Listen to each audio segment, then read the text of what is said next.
Hi everyone, this is Beginner Music Theory, Lesson 4. We're going to do some exercises that combine note duration, rest duration, and measures and time signatures. So I'm going to use noteflight.com for this lesson slash exercises because it gives me some flexibility with notation. You guys can use this at home as well. Remember that noteflight.com has a free a basic account that you can set up, and I encourage you guys to play around with it. It's good to learn how to use basic notation software. So you can learn how to write and learn how to make sheet music on your own. That's a good skill that you could use later on. So anyway, let's talk about filling out some measures. The first thing we're going to do is let's talk about what time signature we're going to use first. So right now we have 4/4. Let's stick with that. So remember, in a 4/4 time signature, we have 4 quarter notes. The number at the bottom lets us know that the value is going to be quarter note, and the number on top lets us know that they're going to be 4 quarter notes. So what that means is that we can add up to 4 quarter notes per bar, or any combination of note values or note durations that add up to 4 quarter notes total. So let's try this out. I'm going to just, so right now, just by default in this bar, we have a whole note, a whole rest, which is below the 4th line, remember that, and you can see up here it's selected. So this little area here where it says duration, this is where we're going to pick the different note durations, the note values. So let's turn that into just a simple 4 quarter note bar. So that's a whole note. Let me change that over to a quarter note. We have 1 quarter note, and now the rest of the bar has converted to a quarter rest and a half rest. If you can see, that's a quarter rest and that's a half rest, is above the 3rd line. So if you look at this, we have the equivalent of 4 quarter notes between actual note and rest. So 1 quarter note, 1 quarter note rest, that's 2 quarter notes of time, and a half note rest. Remember, 2 quarter notes make up a half note. So same 2 quarter rest make up a half rest. So that's 1, 2, 3, 4 quarter notes of time, made up of a combination of note values and rest values. So let's say we're going to switch that to another quarter note. We're going to put a D down. So we've now changed that quarter rest into a quarter note. Let's switch out the rest of the bar. Let's add 2 more quarter notes. Okay, so we've reached the end of the bar, and now you can see that our blinking cursor here is moved on to bar 2. We cannot fit any more quarter notes in this bar. We cannot fit any other value in this bar anymore, even shorter or longer values, because we've already filled the bar to its maximum capacity, which is 4 quarter notes. But what we could do is downsize some of these quarter notes into something smaller. For example, let's go to the 3rd beat, the 3rd quarter note, and we're gonna change that to a half note. Remember, the half note up here is the note, the first with one and only flag. All right, so now we've turned that beat into an 8th note. We've split that beat in half, and in order to complete the rest of the quarter note beat, the Noteflight actually added 8th rest for us. See that the 8th rest has a flag. You can see it up here as well. So let's now add another 8th note in place of that 8th note.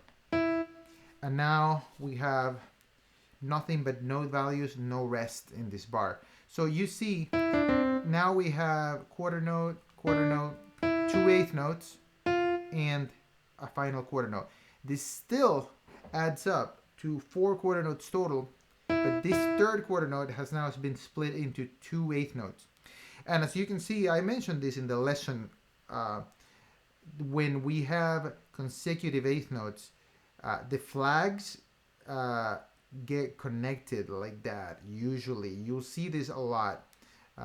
They will connect usually in pairs, 2 and sometimes 4 as well. Like for example, if we go to this fourth beat and we switch that over to eighth notes, let me write an F and a G. We now have 2 pairs of eighth notes. And this is, I'm going to take a side note and talk about this because this is kind of important. So in music notation, the reason why flags in eighth notes and 16th notes are connected often is because we want to group them per beat so that it's clear that these 2 notes are kind of like a group of 2 is a unit that adds up to a beat in this time signature, which is 4/4. It's not always the case. This isn't like a hard and fast rule, but it's a good practice that a lot of music writers and composers use. You're gonna notice that often notes with flags, the flags are connected to make groups that add up to a beat. For example, say I want to split up these 2 eighth notes into 16th notes. So now these 2 eighth notes, each one of these eighth notes is going to be split up into 2 16th notes. So we're going to end up with 4 16th notes in place of these 2 eighth notes. Let's try it real quick. So I'm going to go up here in the menu of duration. I'm going to shift these to the 16th note. That's 2 flags, as you can see here. So we're going to add another 16th. And I'm going to now split this. Oh, and actually, before I split it, I wanna point something out. So as you can see, now we have 2 16th notes and an eighth note. And as you can see, they're actually connected. The flags are connected here as well. And this is still, these 3 notes are still connected as a unit that adds up to a full quarter note beat. 1 eighth note and 2 16th notes add up to a quarter note. So as you can see, the flags have been connected into beams that now are grouping 2 16th notes. And as you can see, the first 2 have those 2 flags on top, right? And the final eighth note just has that single flag. That's what lets you know that it's an eighth note and not a 16th note. So just get used to this like connection of flags because you're gonna see that a lot.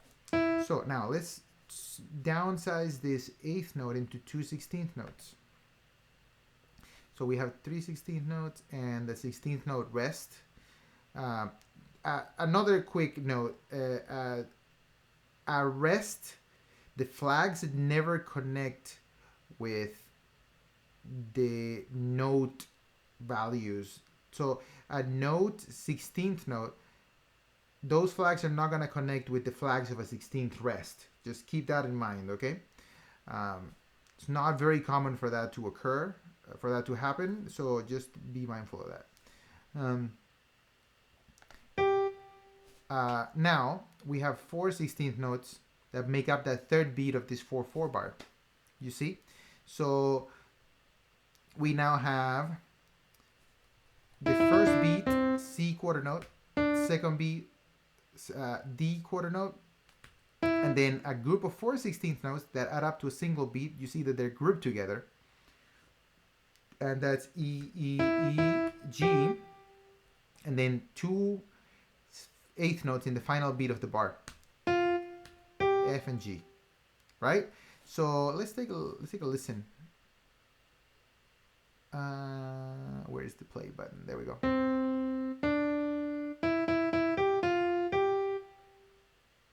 Okay, so let's let's try a different time signature this time, perhaps. Where do we change the time signature? You know what? I'm actually gonna do it up here. I'm gonna delete that whole bar, and I'm just gonna click on the time signature. I'm gonna change that. Let's try 6/8. Okay. I just want to change the value at the bottom. 6/8. So you saw if you click on in the time signature, you can actually change the time signature. And I just want to point this out real quick. This common time C is the same thing as 4/4. Okay, that's something that you're gonna see that a lot in music, and I don't think that I mentioned that in the lesson on time signatures. So common time, this symbol is the same as 4/4. Okay, so let's do 6/8. Awesome. So look, now let's remember what 6/8 is. So the number 8 at the bottom lets us know that the value is going to be an eighth note, and the number on top, 6, lets us know that we're going to have 6 eighth notes per bar. Now, I mentioned in the lesson that you have to be careful with time signatures and beats, because some time signatures are divided in ways that don't actually match exactly with the number of beats in the bar. 4/4 is 4 quarter notes, 4 beats. That's easy. 3/4 is 3 quarter notes, 3 beats. But 6/8 is 6 eighth notes, but the eighth note is not actually the beat in a 6/8 note. The beat is actually a dotted quarter note, which is 3 eighth notes. And so we're going to end up with 2 beats per bar in a 6/8 note. So it's going to be like 1 and 2 and 1 and 2 and. So just keep that in mind. So the 6/8 bar actually has 2 beats.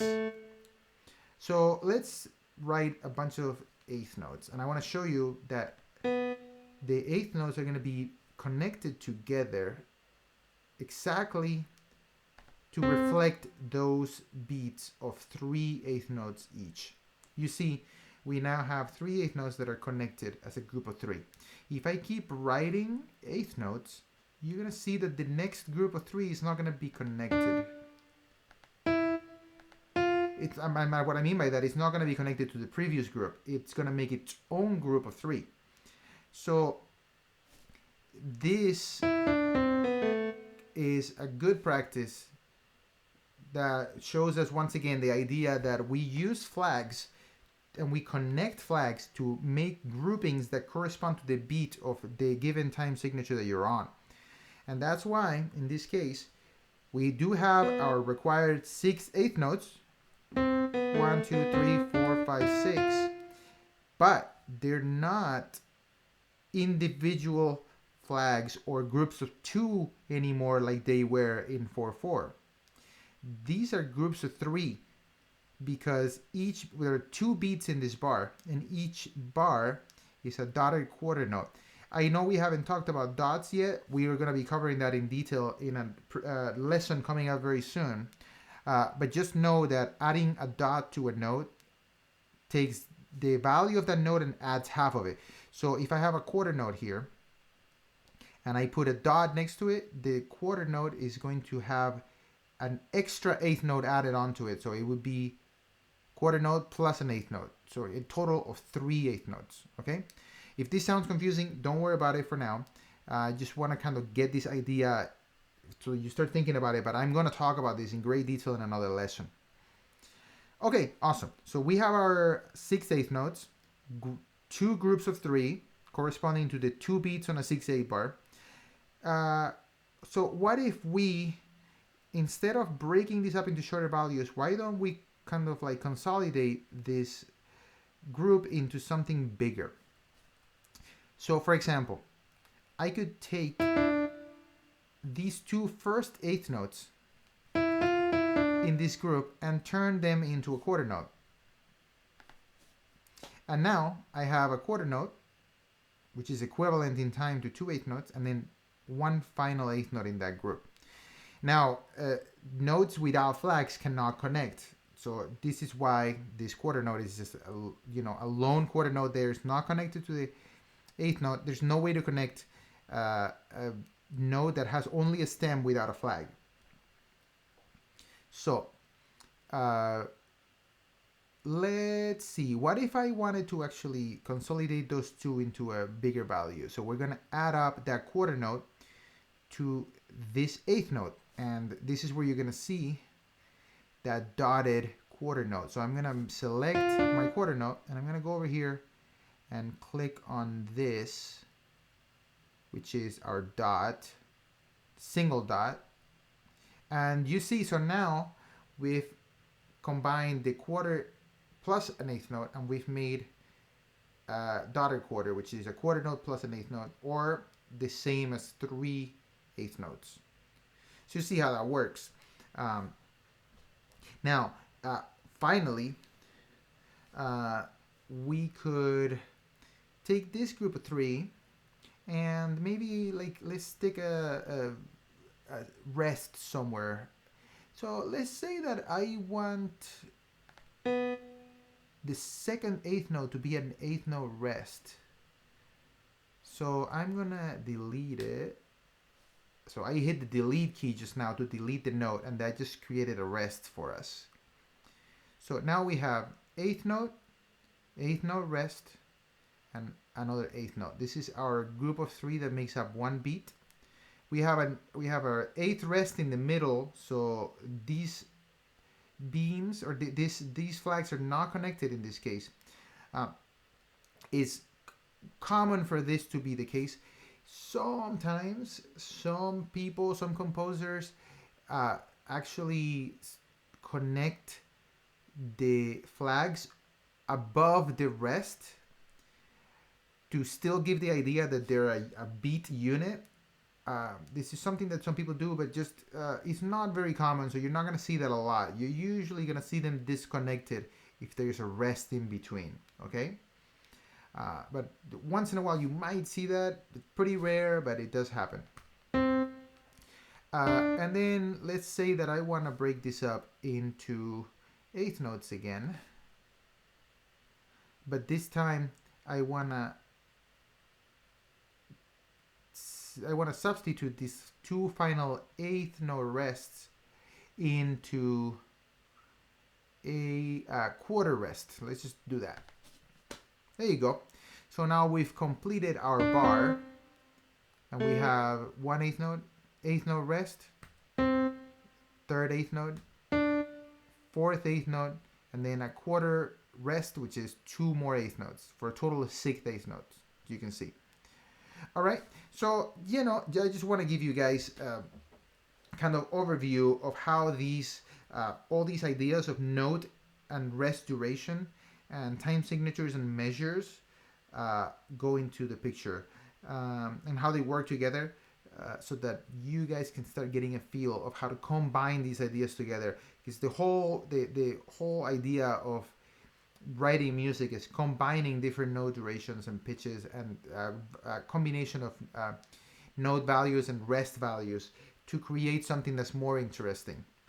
Okay, you could try to do some of these writing exercises on your own piece of staff paper, like sheet music paper, or if you want, you can do it right here in NoteFlight, and you can learn how to write and use notation software, which kind of gives you kind of like a technology component to it, which I think can be very useful as well.